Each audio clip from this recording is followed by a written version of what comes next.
Presented from the AISIN broadcast studio at Babcox Media. I'm Alex Chrissy, editor of Transmission Digest, and today we're here to talk transmission bushings. So I have the folks from Dura-Bond here. We've got Thomas Thiel, we've got Chuck Barnett. Guys, welcome to the show. Thanks for coming on. Thanks for having us. Thank you. So we're here to talk transmission bushings today, and I think a lot of people would say or would assume that, bushings are all the same, but I know that you would say that's not true. So can you tell me why that is? Well, going back in history of transmission bushings, the transmission industry has typically had the offshoots of OE. So you had mainly Clevite was a big supplier of OE, and they had that pretty wrapped up for a long time, and those offshoots would go to the aftermarket.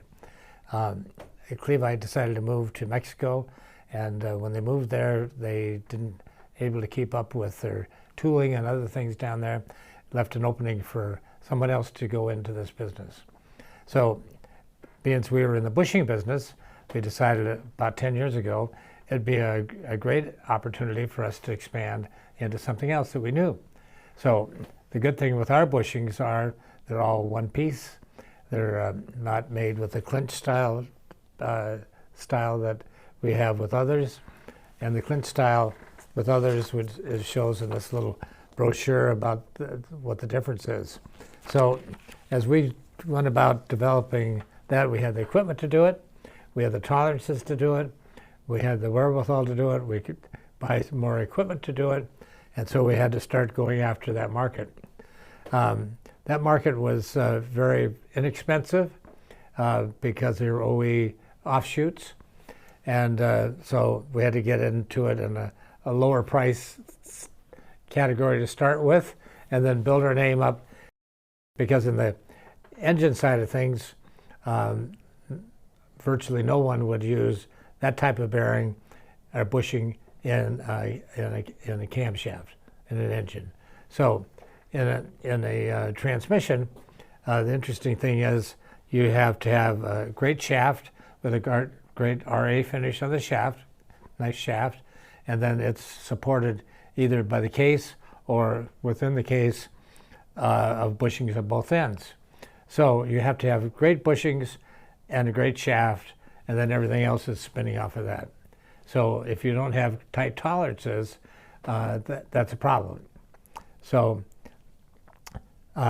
Thomas can explain about the tolerance differences between the clinch style and a full round bushing. Typically, the clinch style bearings have 2 to 3 thousandths tolerance on the OD. We hold plus or minus a half a thousandths. And then on our wall thickness, we hold 6/10. So that'll allow us to have the tightest tolerance in the industry. Also, the ODs can be disproportionate around the ODs, and then it may not have full contact with the journals that they're in. So that's a place where you can lose tolerances as well. Yeah, so as Chuck was saying, you go through the transmission, you have the case, and then it goes through a bunch of drums and everything else. If those aren't lined up correctly, you're not going to have the support that you need for the transmission. Yeah, and I'm glad you went over that, because that was going to be my next question. So yeah.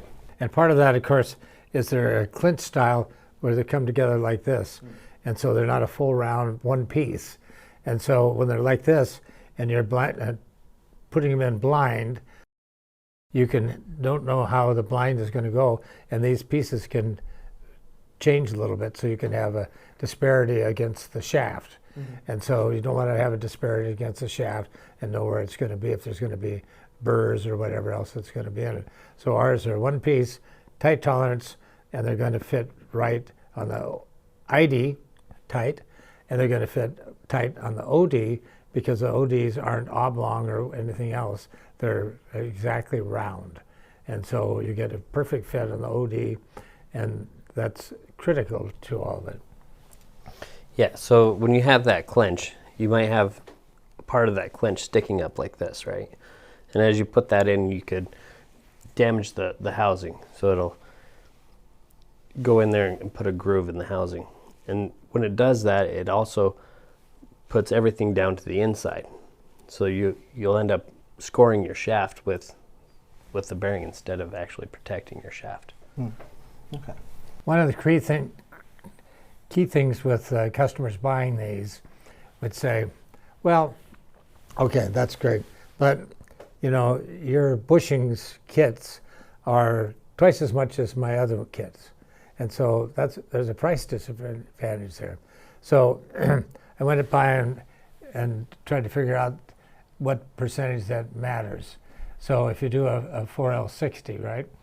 A 4L60, a reman unit is around $2,300 on eBay, thereabouts. And it's about $1,200 to install it. So you got about $3,500 into a transmission. And you have maybe a 30, 60, or 100,000 mile warranty on it. So you got a lot riding on a failure. So with ours, the difference between a $60 kit and a $30 kit in conjunction with a $3,500 piece is nothing. It's proportionate to it. So with that small amount of difference, you know, a 3 or 4% difference in cost of that particular part of it, would you take a chance on not having the right bushings on the right ends with the right tolerances, or having something that has a potential failure in the middle with these, we could have burrs. So for, you know, 3 or 4 or 5% difference in your total cost of that, and having the warranty survive, do you want to take a chance on that? The absolute question is no. That's why everybody says, you know, you've got the market on cam bearings, and we understand that. And we want that same technology for transmissions. And so get busy, crank up, and let's get it. So we have a small market share now, but we expect it to expand dramatically and probably change the size of our company by probably double what it is today. Oh, wow, okay. And by the way, with that, all the steel is American made. All of it's manufactured in Carson City, Nevada. We ship around the world. And so it's all patriotically American made. Oh, good. So right now we have about 70 kits, plus or minus a couple. We are always doing new R&D work on them. We've got a new kit that is not in our catalog, which is a TK66. It's for the 10R80 or the 10L80. I think they're pretty much hand in hand. And then we have a core coming in for the 10R140 that we're going to work on, and also the 8F40 that we're working on. So we're always looking for new kits and some people to test them out for us and go from there. One of the other difficulties with other bushings is the bushings would be made and they'd be put in bulk. And so when you get them in bulk, you dump the bulk into a bin at the distributors, and they can bang against each other and nick each other and whatever. We decided, and they have no part number on them. So we decided we're going to put all of ours in a bag.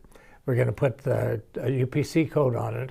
We're going to put the part number on it, and we put the part number on the bushing itself.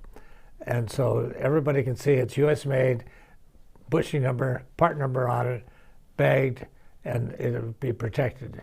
And so that's a huge advantage of getting a great product in a protected case that can be used in that.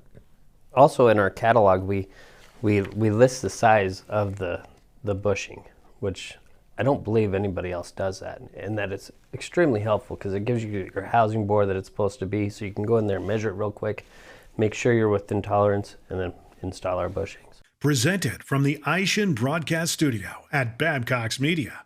So you mentioned earlier kind of having to start from the beginning in the transmission industry versus engines, which you were more established in. How would you say that process is going so far?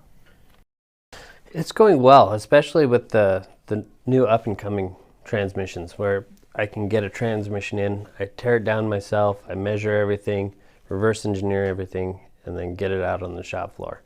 It's quite a process. especially if just one person doing it, but I think we're doing well at it.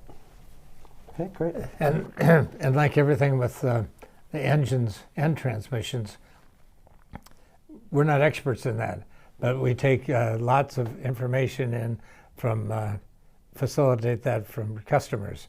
So the customers say, well, you know, I need a little of this, I need a little of that. This torque converter needs to have a little bit different, needs to have some different coatings. So we do them with coatings, we do them in bronze, we do them in all kinds of different flavors, and we take all that information. That's how we built the engine business, is facilitating customers that said, you know, I need this and this, so we go about doing it. It's not that we have the brainchild in-house. We have it because collectively we facilitate all these customers that come to us and say, can you do this, can you do that, and this and that? And that's a culmination of all this. So their big complaint was, nobody will ever tell us the specs. Nobody will ever tell us what the part number is on the thing. Nobody will ever give us something other than a clinch. And we do all of it, and now everyone says, you're what we want. And like Chuck said, we don't know everything, and we rely on the customers a lot to give us feedback. And I take all the tech calls.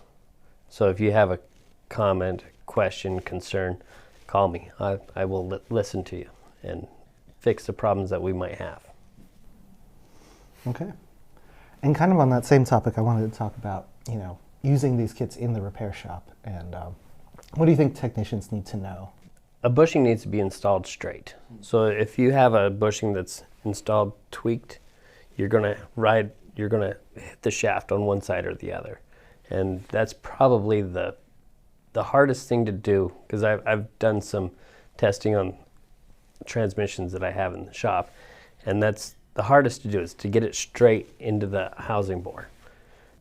And there's a number of companies make installation kits too, installation pieces to press them in.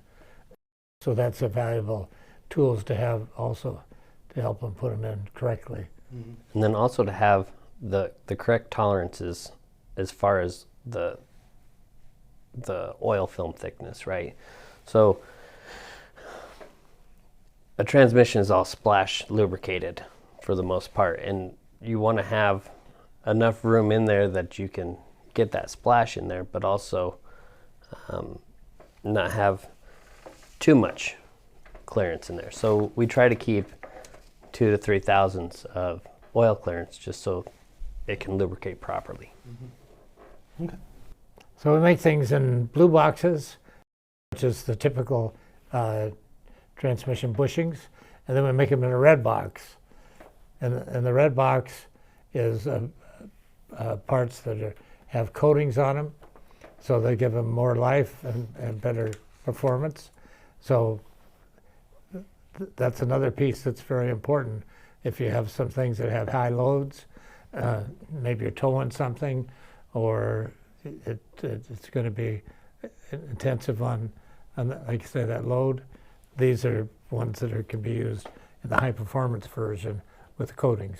And I'd like to add on to that, if you're going to have a transmission or a car that's going to be sitting for months at a time, it might be wise to use these high performance also, because that coating will give you a added layer of protection with the dry start and stuff like that.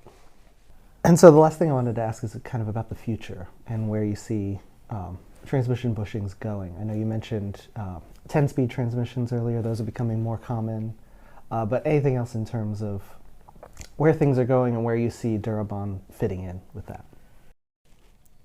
Well, I feel like we can keep going with the path we're on, but we can also branch out into the EVs. I've heard that they are starting to make EVs with transmissions behind them.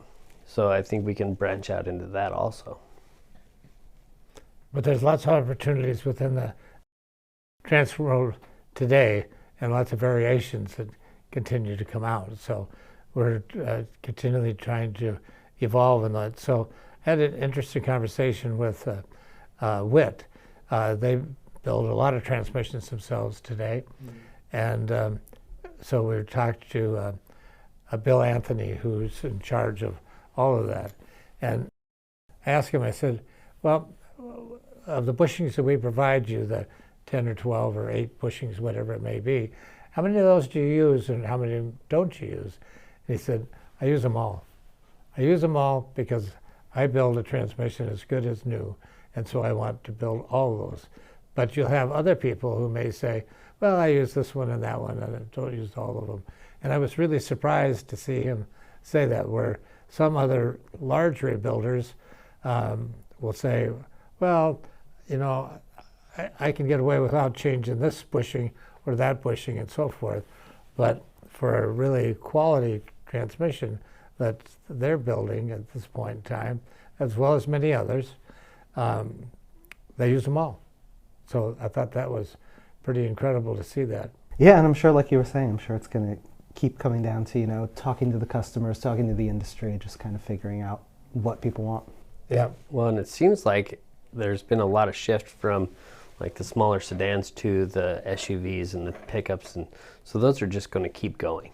You know, and the coming out with the 10-speed and the 8 speeds, I don't see those going away anytime soon. Yeah, we'd have to see a pretty major shift in the kind of vehicles people buy.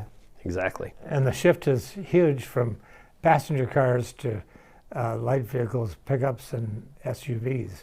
So while it was about 15,000 units a year on passenger cars, now it's about 17,000 units a year on SUVs and pickups.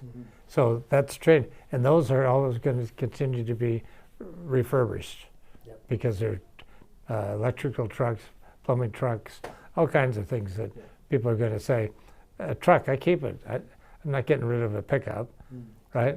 And the bodies on them stay fresh. They don't rust out like they used to do. So I think the combustion engine has still a long ways to go. They're not going away anytime soon. All right, well, I want to thank both of you so much for coming on today, talking transmission bushings. We appreciate it. Thanks for having us. Yep, we do too. And thanks to you for watching.